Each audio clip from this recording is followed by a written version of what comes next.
Hello my dear friends and students.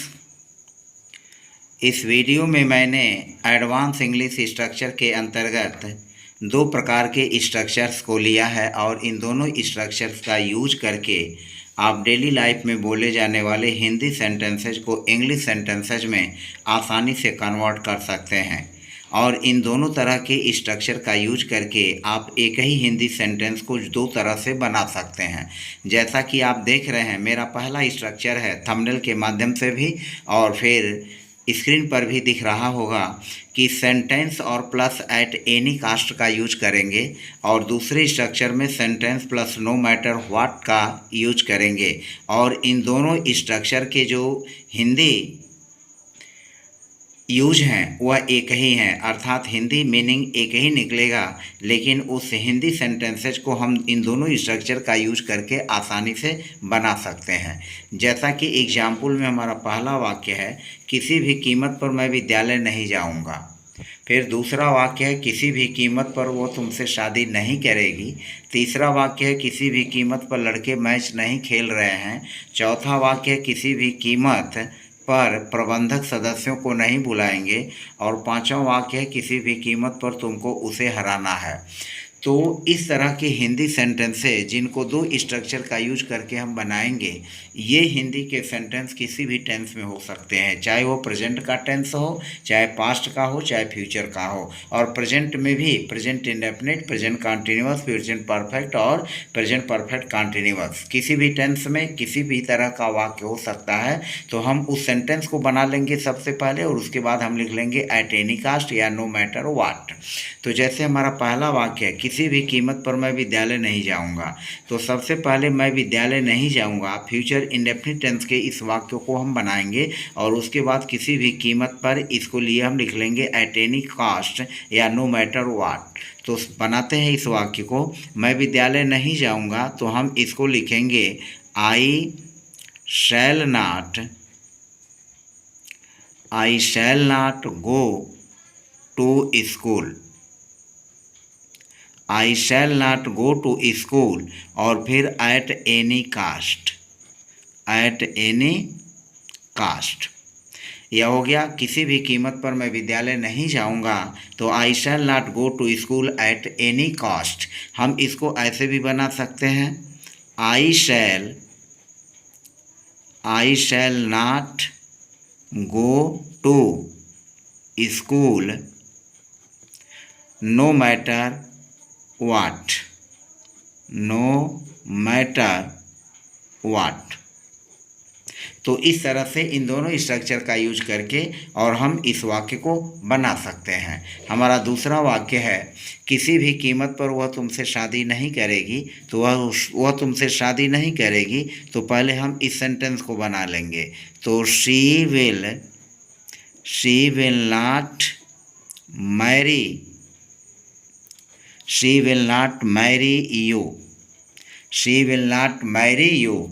और फिर किसी भी कीमत पर यह हो जाएगा eight any cast, she will not marry you eight any cast. या हम इसको ऐसे भी बना सकते हैं, she will not marry, she will not marry you know matter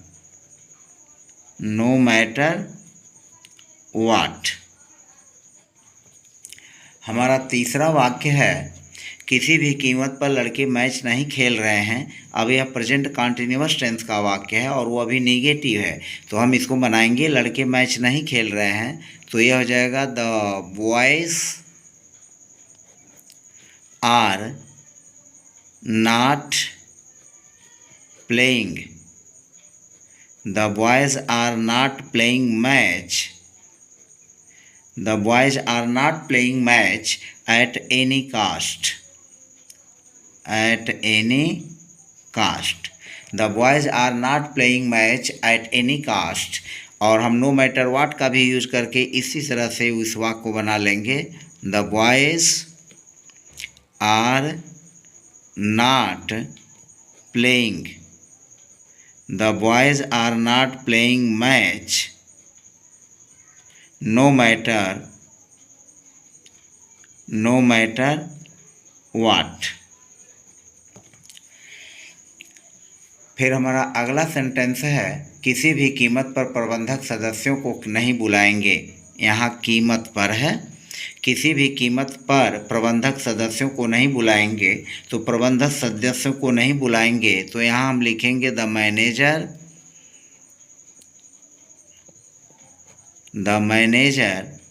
will not call the members, will not call the members at any cost. The manager will not call the members at any cost. The manager will not call the members at any cost. किसी भी कीमत पर नहीं बुलाएंगे।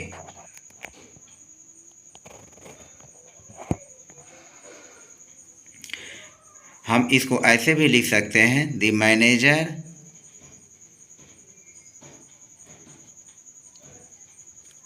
Will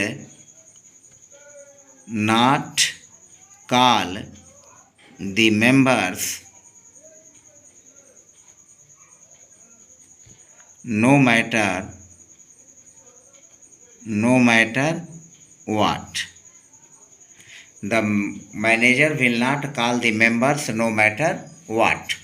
फिर हमारा अगला 5वां सेंटेंस है किसी भी कीमत पर तुमको उसे हराना है। अब तुमको उसे हराना है, यह एक कंपल्जन का सेंटेंस है जिसमें तुमको यानी जो सब्जेक्ट यू है, इस सब्जेक्ट यू को बाध्य किया जा रहा है क्या करने के लिए, हराने के लिए। और किसे, उसे। तो हम इस तरह की जहाँ कंपल्जन की बात होती है, बाध्यता की बात होती है, तो हम इसको बनाएंगे यू हैव टू। यहाँ यूज करेंगे you have to defeat, you have to defeat him या हर, कोई भी हम यूज कर सकते हैं, हिम या हर जेंडर के हिसाब से। तो you have to defeat him, तुमको उसे हराना है at any cost, at any cost. You have to defeat him या हर एट एनी कास्ट। फिर हम इसको बना लेंगे you have to defeat him या her no matter what, no matter what. तो इस तरह से 5 सेंटेंसेस को हमने इन दोनों स्ट्रक्चर्स का यूज करते हुए हमने इसको हिंदी से इंग्लिश में ट्रांसलेट करने के बारे में चर्चा की। इस तरह के वाक्यों को हम 5 स्ट्रक्चर का यूज करके और इनकी इंग्लिश बना सकते हैं। तो फिलहाल हम देखेंगे कि इनको 5 स्ट्रक्चर्स का भी यूज करके और इस तरह के वाक्यों को हम कैसे बनाते हैं। किसी भी कीमत पर चालक को गाड़ी चलाना होगा। अब यहाँ देखिए, यहाँ भी चालक को गाड़ी चलाने के लिए बाध्य किया जा रहा है, लेकिन कहा जा रहा है कि चालक को गाड़ी चलाना होगा, यानी इसमें गागी के आ रहा है। तो हम लिखेंगे द ड्राइवर,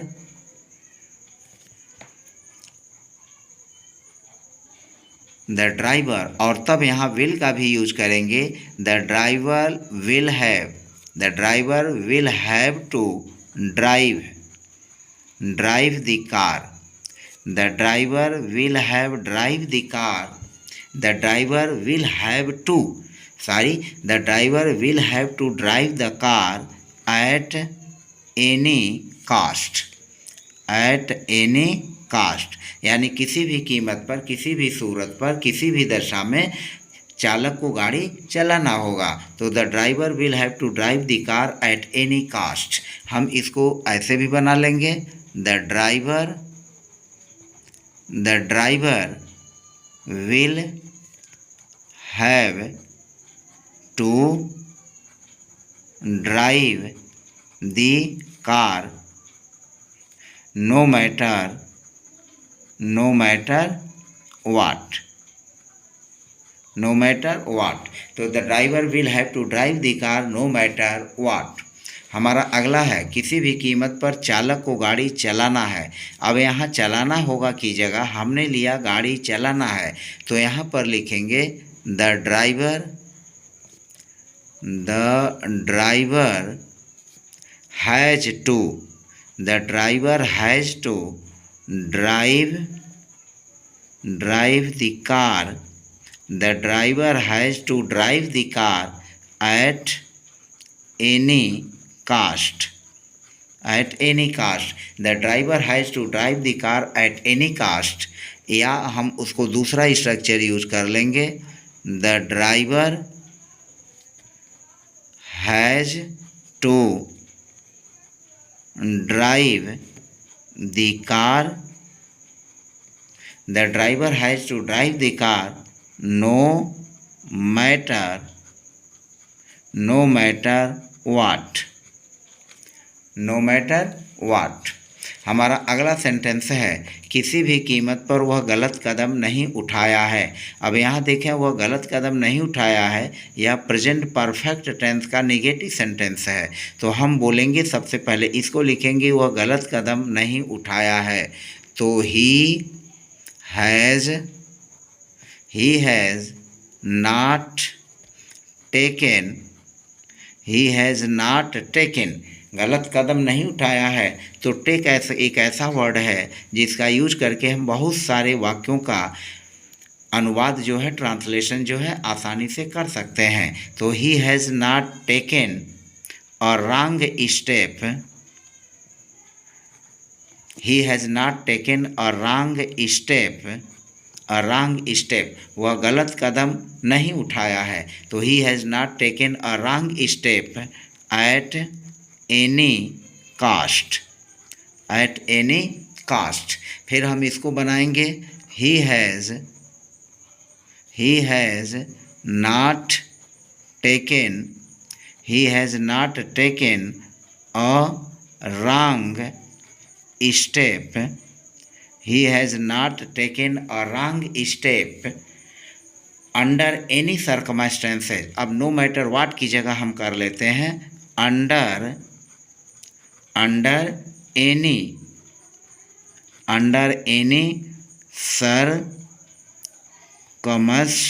circumstances। हम नो मैटर वाट या एट एनी कास्ट की जगह अंडर एनी सर्कमस्टेंसेस का भी यूज करके इस तरह के वाक्यों को बना सकते हैं किसी भी कीमत पर। तो किसी भी कीमत पर under any circumstances, he has not taken a wrong step under any circumstances, किसी भी कीमत पर वह गलत कदम नहीं उठाया है। फिर अगला है किसी भी कीमत पर वह कहानी नहीं पढ़ रहा था, किसी भी कीमत पर वह कहानी नहीं पढ़ रहा था। अब यहाँ पर हम इसको बनाएंगे वह कहानी नहीं पढ़ रहा था, तो ही या पास्ट कंटिन्यूअस का है, तो he was not reading a story, he was not reading a story at any cost,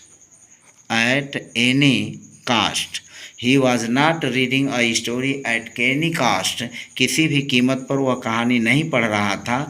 अब हम इसको नो मैटर वाट और अंडर एनी सर्कमस्टेंसेस की जगह हम एक दूसरा यूज करते हैं बाय नो मीन्स, और जब बाय नो मीन्स का यूज करेंगे तो यह वाक्य के शुरू में भी आ जाएगा। तो इसको लिखेंगे बाय नो मीन्स वाज, और तब यहाँ वाज आ जाएगा। By no means was he reading a story, तो by no means was he reading a story. अब आप इसमें कहेंगे कि वाज और ही के बाद यहाँ रीडिंग के पहले नॉट क्यों नहीं लगाया गया? तो नॉट इसलिए नहीं लगाया गया कि बाय नो मीन्स में यह नो नेगेटिव छिपा हुआ है, तो हम इसको यूज करेंगे by no means was he reading a story. और चूंकि यह कंप्रेस का है, एक तरह से कंपल्सन का इस पर है, तो कंपल्सन देने के लिए हम ही के पहले वाज का यूज कर लेंगे। यहाँ हम प्रेस कर रहे हैं, किसी भी कीमत पर वह कहानी नहीं पढ़ रहा था, तो हम प्रेस करने की कंडीशन की दशा में हम सब्जेक्ट के पहले वाज को यूज कर लेंगे। तो by no means was he reading a story, किसी भी कीमत पर वह कहानी नहीं पढ़ रहा था। फिर हमारा अगला वाक्य है किसी भी कीमत पर यात्री बैठ नहीं रहे थे, तो हम यहाँ पर लिखेंगे यात्री बैठ नहीं रहे थे। The passengers The passengers were not sitting. The passengers were not sitting at any cost. The passengers were not sitting at any cost. The passengers were not sitting at any cost, किसी भी कीमत पर यात्री नहीं बैठ रहे थे। अब देखें यहाँ पर जो हमने अभी ऊपर यूज किया है बाय नो मीन्स का, फिर हमने एक और फ्रेज यूज किया है अंडर एनी सर्कमस्टेंसेस का। तो अब इन दोनों फ्रेजेस को छोड़ करके हम एक तीसरी बात कह रहे हैं कि किस यात्री नहीं बैठ रहे थे, तो यहाँ रिफ्यूज का हम यूज कर रहे हैं और रिफ्यूज का यूज करके भी हम इस तरह के वाक्यों को बना सकते हैं। तो इसको लिखेंगे the passengers refuse, the passengers refuse to sit. तब यहाँ इन्फिनिटी का यूज कर लेंगे, सिट के पहले टू लग जाएगा। The passengers refuse to sit, the passengers refuse to sit at any cost, at any cost. The passengers refuse to sit at any cost. अब चूंकि यहाँ पर यात्री बैठ नहीं रहे थे, या पास्ट कॉन्टिन्यूअस का वाक्य निगेटिव का, तो हम रिफ्यूज के पहले जो यूज करेंगे यहाँ वेयर का यूज कर लेंगे, द पैसेंजर्स वेयर, और तब यहाँ रिफ्यूज की जगह लगाएंगे ING, रिफ्यूजिंग। तो the passengers were refusing to sit at any cost, the passengers were refusing to sit at any cost. यात्री किसी भी कीमत पर बैठ नहीं रहे थे। एक चीज़ और ध्यान रखेंगे कि जैसे हमने किसी भी कीमत पर यात्री नहीं बैठ रहे थे, तो अगर हम इस वाक्य को एट एनी कास्ट या नो मैटर व्हाट को यूज करके हम पहले ही बनाना चाहें, तो हम ऐसे भी लिख सकते हैं कि जैसे एट एनी कास्ट कामा तब लगा लेंगे the passengers were not sitting, या no matter what comma the passengers were not sitting. हम इसको ऐसे भी बना सकते हैं। तो इस तरह से शॉर्टकट में हमने 11वें वाक्य को लिया है और इस 11वें वाक्य को लेकर के हमने पांचों तरह के वाक्यों, एक ही वाक्य को पांचों तरह का जो यूज करके हमने बनाया है उसको एक बार हम रिवाइज कर लेते हैं, दोहरा लेते हैं। किसी भी कीमत पर अध्यापक नहीं पढ़ाएंगे, the teacher won't teach at any cost, at any cost का यूज करके बनाया गया, the teacher won't teach at any cost. फिर नो मैटर व्हाट का यूज करके the teacher won't teach no matter what, और फिर अंडर एनी सर्कमस्टेंसेज का यूज करके हम इस वाक्य को बनाएंगे, the teacher won't teach under any circumstances. और बाय नो मीन्स का यूज करके जब हम बनाएंगे तो बाय नो मीन्स तब हम विल सब्जेक्ट के पहले, द टीचर के पहले विल का यूज कर लेंगे, by no means will the teacher teach, by no means will the teacher teach. और फिर अगर हम रिफ्यूज का यूज करते हैं तो यहाँ पर लिखेंगे द टीचर विल, यहाँ पर यूज हो जाएगा the teacher will refuse to teach at any cost, और रिफ्यूज और फिर एट एनी कास्ट का यूज करके यहाँ पर नॉट को हम हटा देंगे, और नॉट को हटा देने पर तब रिफ्यूज कर लेंगे और यह हमारा नहीं रहेगा। तो the teacher will refuse to teach at any cost. तो इस तरह से इस एक वाक्य को हम 5 तरह के स्ट्रक्चर का यूज करके इनको हम अपने डेली लाइफ में यूज कर सकते हैं। तो फिलहाल आज की वीडियो में बस इतना ही, मिलते हैं नेक्स्ट वीडियो में, तब तक के लिए बाय बाय।